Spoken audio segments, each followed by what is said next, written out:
আমরা আলোচনা শুনবো আমাদের আজকের আলোচনা সভার সম্মানিত সভাপতি জামিয়া সিদ্দিকিয়ার প্রতিষ্ঠাতা সভাপতি গবেষক কবি জনাব সৈয়দ মকবুলের কাছ থেকে আলোচনা নিয়ে আসছেন সৈয়দ মকবুল। আচ্ছা, এরকম করা যায় কিনা আপনারা চিন্তা করেন। আমি এরকম একটা অনুষ্ঠানে গেছি, সবাই এক পাশে, শুধু বক্তা এসে বক্তব্য দিলেন। যেহেতু সভাপতি এদিকে বসলেন, কাজে আগামীতে এটা করা যায়, এটাই করতে হবে। এটা তো ফরজ ওয়াজিব না। আসসালামু আলাইকুম ওয়া রাহমাতুল্লাহি ওয়া বারাকাতুহু। আজকের আলোচনা সভার শুরুতেই আমি দুঃখ প্রকাশ করছি এবং সবার কাছে দোয়া কামনা করছি। সালে ভাই এখানে প্রধান অতিথি হয়ে থাকার কথা ছিল, জনাব মাওলানা অধ্যাপক আব্দুল কাদের সালে। তিনি হঠাৎ তার বোন খুব অসুস্থ হয়ে যাওয়ায় ঢাকায় হসপিটাল নিয়ে যেতে হয়েছে এবং তিনি এখন ঢাকায় আছেন।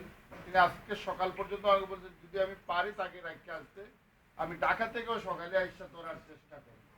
এই জন্য আমরা এতক্ষণ ঘোষণা দেই নাই যে তিনি আসবেন না। আমাদের একটা আশা ছিল হয়তো তিনি এসে যাবেন, কিন্তু তিনি আসতে পারেননি। তিনি মাদ্রাসার ছাত্রদের জন্য ওয়াদা করেছেন যখন তিনি বোনকে নিয়ে তার বাড়িতে এসে পৌঁছিয়ে দেবেন, এরপরে তিনি আসবেন মাদ্রাসায়। আমরা তার বোনের জন্য দোয়া করি, আল্লাহ যেন তাকে হেফাজত করে। আমরা অত্যন্ত গুরুত্বপূর্ণ বক্তব্য শুনেছি এতক্ষণ শাহ নজরুল ভাইয়ের কাছ থেকে, অধ্যাপক বদলুর রহমান সাহেবের কাছ থেকে, মীর ফয়সাল আলী এবং নোমান বিন আরমান সহ অন্যান্য বক্তাদের কাছ থেকে। আমি সভাপতির বক্তব্য আর কিছুই বলার নেই, আমার শুধু এই কথাগুলোই বলবো যে আমরা সবাই বলতেছি রসুলকে অবমাননার প্রতিবাদে। কথাটা শাব্দিকভাবে ভুল, কারণ মোহাম্মদুর রসুলকে কেউ অপমান করতে পারে এই বিশ্বাস কমপক্ষে আমরা মুসলমানরা করি না। কারণ আল্লাহ নিজে তার হাবিবের ইজ্জতের দায়িত্ব নিয়েছেন। আমরা সারা দুনিয়ার মানুষও যদি মোহাম্মদুর রসুল সাল্লাল্লাহু আলাইহি সাল্লামের বিরুদ্ধে চলে যায়, তারপরে খোদার কসম করে বলতেছি মোহাম্মদুর রসুল সাল্লাল্লাহু আলাইহি সাল্লামের ইজ্জতের একটু গ্লানি হবে না। এজন্য আমরা এটাকে বলতে চাচ্ছি যে এটা মোহাম্মদুর রসুল সাল্লাল্লাহু আলাইহি সাল্লামের অবমাননার চেষ্টা। আমরা অনেক শব্দ বলি, কি বলি যে ইসলাম এবং আধুনিকতার সমন্বয়, এ কথাটাও ভুল। ইসলামের সাথে আধুনিকতার সমন্বয়ের কোনো প্রয়োজন নেই, কারণ আল ইয়াউমা আকমালতু লাকুম দীনাকুম ওয়া আতমামতু আলাইকুম নি'মাতি ওয়া রাযীতু লাকুমুল ইসলাম দীনা। যেদিন রাসূল পাক সাল্লাল্লাহু আলাইহি সাল্লাম ঘোষণা করলেন তার আল কাসওয়া উটনির উপরে বসে আরাফার মাঠে, এরপরে আর কারো সমন্বয়ের অধিকার নেই, কারণ মুহাম্মদুর রাসূল হচ্ছেন খাতিমুন নবিয়্যিন। আমরা ইসলামের ভিতর থেকে খুঁজে বের করব আমাদের বর্তমান সময়ের অবস্থার বিভিন্ন বিষয়। আমরা এটা করতে পারি, সমন্বয় করতে পারি না। সমন্বয় করার জন্য তো কাদিয়ানির জন্ম হয়েছিল। এজন্য তো আমরা কাদিয়ানিকে মুরতাদ বলতেছি, কাফির বলতেছি। এটা ইয়াদ রাখা দরকার। সমন্বয় করার অধিকার আমাদের নেই। আরেক নবী যদি আসেন, সেই নবী এসে এখানে সমন্বয় করতে পারেন। কিন্তু আমরা যেটা বলি, জামিয়া সিদ্দিকিয়া যেটা বলি, আমাদের বিশ্বাস যেটা, যে আমাদের প্রত্যেক জায়গায় এলাকা বেসিস সময়ের প্রেক্ষাপটে এক একজন মুজতাহিদের প্রয়োজন। আমরা বাংলাদেশে বসে বাংলাদেশের প্রেক্ষাপটে মুহাম্মদুর রাসূল সাল্লাল্লাহু আলাইহি সাল্লামের চরিত্রকে আমরা বিশ্লেষণ করব। আরবে গেলে আরবের প্রেক্ষাপটে, আফগানিস্তান গেলে আফগানিস্তানের প্রেক্ষাপটে আমরা বিশ্লেষণ করব। এর জন্য আমাদের বাংলাদেশে একজন মুজাদ্দিদের প্রয়োজন, একজন মুজতাহিদের প্রয়োজন। আমরা এটা পাইনি বিগত দিনে। আমরা এটা পাইনি বলেই আজও আমাদের মধ্যে চিন্তার ঐক্য আসেনি। আমাদের চিন্তার ঐক্য আমরা করতে পারিনি। কেন পারিনি? কারণ আমরা আমাদের প্রেক্ষাপটে ইলমের দরজা খুলে দিতে পারিনি। মুহাম্মদুর রাসূল হচ্ছেন তার সময় থেকে নিয়ে কিয়ামত পর্যন্ত প্রতিটি যুগের, প্রতিটি সময়ের, প্রতিটি স্থানের নবী। বিশাল ব্যাপার। এই বিশাল ব্যাপারকে যদি আমি বাংলাদেশের সময়, স্থান, কাল অনুযায়ী ব্যাখ্যা না করতে পারি, তাহলে আমাদের মধ্যে সমন্বয় কখনো আসবে না। এজন্য প্রয়োজন, আমি শাহ নজরুল ভাইকে বলবো, আল্লাহ পাক তাকে এই যোগ্যতা দিয়েছে, তিনি আমাদের বাংলাদেশের প্রেক্ষাপটে মুহাম্মদুর রাসূলের ব্যাখ্যা দাঁড় করানোর জন্য কমপক্ষে কিছু আলিম তৈরির চেষ্টা চালিয়ে যেতে হবে, কিছু মুস্তাহিদ তৈরির চেষ্টা চালিয়ে যেতে হবে। যারা বলেন ইজতিহাদের দরজা বন্ধ হয়ে গেছে, তারা ইসলামকে পূর্ণাঙ্গ জীবন ব্যবস্থা মনে করেন বলে আমরা মনে করি না। কারণ ইসলামের ইজতিহাদের দরজা কখনো বন্ধ হতে পারে না। যেদিন বন্ধ হয়ে যাবে, সেদিন ইসলাম একটা বন্ধা নদীর নাম হয়ে যাবে। যেদিন এই দরজা বন্ধ হয়ে যাবে, সেদিন ইসলাম আর চলমান থাকতে পারে না। এজন্য জামিয়া সিদ্দিকিয়া আমরা চেষ্টা করতেছি, এটাই মুসলিম উম্মার চেতনা। খিলাফত আলা মিনহাজিন নবুওয়া প্রতিষ্ঠিত যদি থাকতো, তাহলে আজকে আমরা বলতে পারতাম ওই মুরতাদকে তোমরা হত্যা করো, রাষ্ট্র 1 কোটি পাউন্ড ডলার উপহার দেবে। এই কথাটা কার্যকর হতো। ইমাম খুমেনি, আমরা শিয়াদেরকে যাই গালিগালাজ করি, কিন্তু সালমান রুশদি যখন স্যাটানিক ভার্সেস গ্রন্থ লিখেছিল, তখন আসলে আমাদের তো এগুলো পড়ারই যোগ্যতা নেই। ডক্টর কলিম সিদ্দিকী রহমতুল্লাহ আলাইহি, doctor Kalim Siddiqui London guardian পত্রিকার সাব এডিটর ছিলেন এবং লন্ডন কলেজে তিনি ইকোনমিক্সের লেকচারার ছিলেন, প্রফেসর ছিলেন। তিনি এই গ্রন্থখানা নিয়ে ইরান গেলেন এবং ইমাম খুমেনিকে এই গ্রন্থখানা পাঠ করে, বিভিন্ন পাঠ শুনিয়ে তিনি এই ফতোয়াটা লিখিতভাবে নিয়ে এসেছিলেন ইমাম খুমেনির কাছ থেকে, এবং সেটা তিনি বিশ্বব্যাপী প্রচার করে দিয়েছিলেন। আমরা ডক্টর কলিম সিদ্দিকীর সাথে দীর্ঘদিন কাজ করেছি। আমরা দেখেছি যে তিনি ভিতরে অত্যন্ত যোগ্যতা ছিল, এবং নোমান বিন আরমান আমার বন্ধু যে কথা বলেছেন যে এই মিছিল মিটিং এর কোনো প্রয়োজন নেই, আমি বলবো প্রয়োজন অবশ্যই আছে।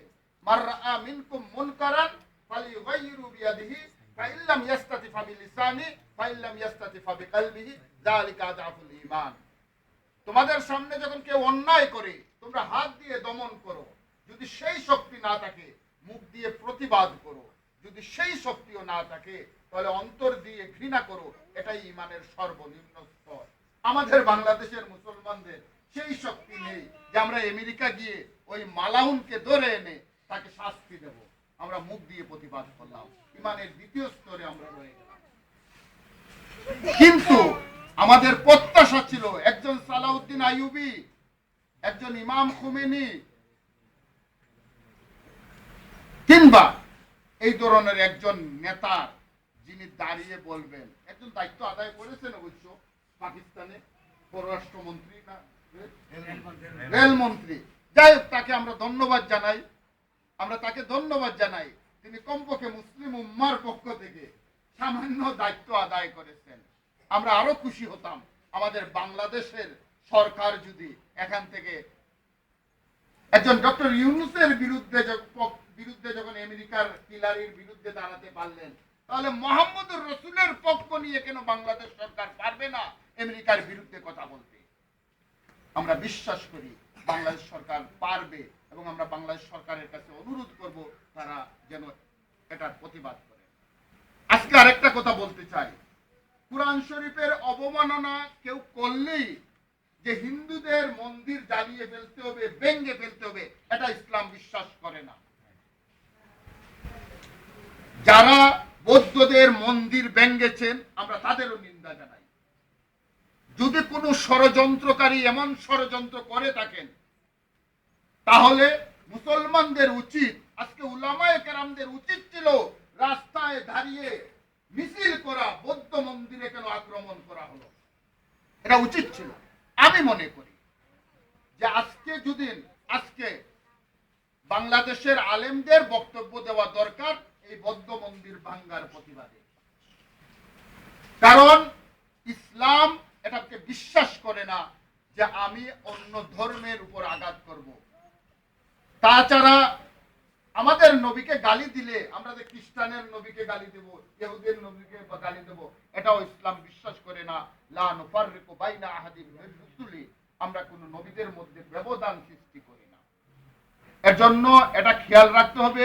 অনেকে ইসলামী বা মুসলিম জাতীয়তাবাদের নামে হযরত মুসা আলাইহিস সালামের ধর্মকে গালি দেন, হযরত ঈসা আলাইহিস সালামকে গালি দেন, এটা সম্পূর্ণ ইসলামে হারাম।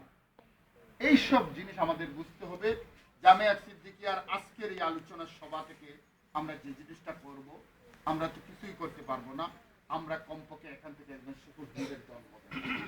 আমরা আজকে শপথ করি যে এখানে একজন শেখুল হিন্দের জন্ম হবে, যে শেখুল হিন্দের জন্ম হওয়ার কারণে আজকে গোটা বিশ্বে আজকে এই ধরনের মাদ্রাসাগুলো টিকে আছে। যে শেখুল হিন্দের জন্ম হওয়ার কারণে সানদুল ভাই আফ্রিকায় গেছেন, সেখানে দেখছেন আমাদের দেশের আলেমরা তো কিছু করতে পারে, সেখানের আলেমরা মাদ্রাসায় মসজিদে বসে টেলিভিশন রেডিও পরিচালনা করতেছেন। আমরা জামিয়া সিদ্দিকা ইনশাআল্লাহ এটা করব, এবং আমাদের ছাত্ররা এক একজন ছাত্র এক একজন শেখুল হিন্দ হিসাবে জন্ম নেবে। আমরা শেষ কথা যেটা ফয়সল বক্তব্যের মধ্যে বলেছিলেন, আমরা মানুষ হব, মানুষ হওয়ার জন্য আমরা কি করব? আমাদের 4টা গুণ থাকতে হবে। কি বলছিল? জ্ঞান, বুদ্ধি, কর্মপ্রেম। আমাদের আজকে থেকে আমাদের কর্মসূচি হচ্ছে বাংলাদেশের 68,000 গ্রামে প্রত্যেক মানুষের কাছে আমরা দয়া দর্শনের এই 4টা নীতি পৌঁছিয়ে দেব। জ্ঞান, বুদ্ধি, কর্ম, প্রেম। আমরা এই 4টা নীতিকে নিয়ে গোটা বাংলাদেশে পৌঁছিয়ে দেব, এবং একজন একজন শেখুল হিন্দ বানিয়ে আমরা গোটা বাংলাদেশকে নতুন করে ইসলামী চিন্তায় জাগরণ ঘটাবো। এবং যারা মুহাম্মদুর রাসূলের অপমাননার চেষ্টা করে তাদেরকে আমরা আমাদের চরিত্র দিয়ে দেখিয়ে দেব যে তোমরা রাসূলের যুগে ছিল না, অমিনান নাসিমায় আছে যে কাফের আব্দুল্লাহ বিন উবাই বিন সলুলের কথা কেউ স্মরণ রাখে? হ্যাঁ, স্মরণ রাখে না। আসলে মুহাম্মদের কথা স্মরণ রাখে, খালিদ বিন ওয়ালিদের কথা স্মরণ রাখে, হুসেনের কথা স্মরণ রাখে, বালাকুটের ময়দানে ইসমাইল শহীদ, সৈয়দ আহমদ শহীদ রহমতুল্লাহ আলাইহির কথা স্মরণ রাখে। আমরা সবাই তাদেরই উত্তরসূরি, নেসার আলী তুতিমুরের উত্তরসূরি, হাজী শরীয়তুল্লাহর উত্তরসূরি। আমরা ভয় করি না। আরেকটা কথা, শাহ নজরুল ভাইয়ের যে কথাটা যে আল্লামা ফুলতলি সাহেব রহমতুল্লাহ আলাইহি সম্পর্কে বলেছেন, আমাদের মাদ্রাসায় আলহামদুলিল্লাহ শিক্ষকদের মধ্যে অনেক তালামিজের শিক্ষক আছেন। আমাদের মাদ্রাসায় অনেক শিক্ষক আছেন যারা ফুলতলি মাদ্রাসা থেকে টাইটেল পাস করেছেন। আমাদের মাদ্রাসার ডোনারদের মধ্যে অনেকেও আছেন যারা তার, যেমন আমার বন্ধু আব্দুল আলিম আল ইসলার এক সময়ের সেক্রেটারি, সে আমাদের রেগুলার ডোনার, এবং আমাদের মাদ্রাসা প্রতিষ্ঠাকালীন সময় থেকে সে আমাদের সাথে কাজ করতেছে। এইভাবে আলহামদুলিল্লাহ ফয়েজ ইসলামী সাহিত্য পরিষদের, সেও ফুলতলি মাদ্রাসার ছাত্র, সেও আমাদের মাদ্রাসার সাথে জড়িত। এইভাবে আমাদের এই মাদ্রাসায় বাহাম, দান, ইসলামিক, হিন্দু, মুসলমান সবাই আসেন। সবাই, আমার এক বন্ধু আছে অমিত, সে খাদিমনগর শাহবাগানের খিলাবাবু, হ্যাঁ, সে দেখা হইলে কিছু পয়সা দিয়ে বলে মুগ্ধ, এগুলো আপনার মাদ্রাসার জন্য। আমরা প্রভাব বিস্তার করতে পেরেছি। সে একটা হিন্দু ছেলে, কিন্তু তার ভিতরে মাদ্রাসার প্রতি একটা দরদ।